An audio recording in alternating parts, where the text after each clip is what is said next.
Ang Noli Me Tangere ay mula sa salitang Latin na nangangahulugang huwag mo akong salingin. Ito ay hinango sa Biblia sa 1 chapter 20 verse 13 to 17. Si Padre Damaso na hindi inimbitahan sa isang piging ay nagpunta ng hindi inaasahan. Muling pinasaringan ni Padre Damaso ang binata. Hindi na sana ito papansinin ni Ibarra, ngunit ng kanyang ama na ang hinahamak nito ay di siya nakapagpigil at tinangkang saksakin ng par. Napigilan lamang siya ng kasintahang si Maria Clara. Hindi pa nakontento si Padre Damaso at ipinahukay ang labi ni Don Rafael upang ipalipat sa libingan ng mga inchik.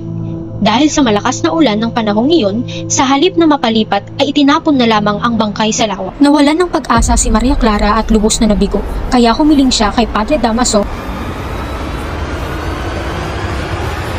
Naging madre nga si Maria Clara, ngunit araw-araw siyang ginagahasa ni Padre Sal. May isang magandang baliw na babae na nakitang umiiyak at nagmumura sa kalangitan dahil sa tadhana na ibinigay nito sa kanya.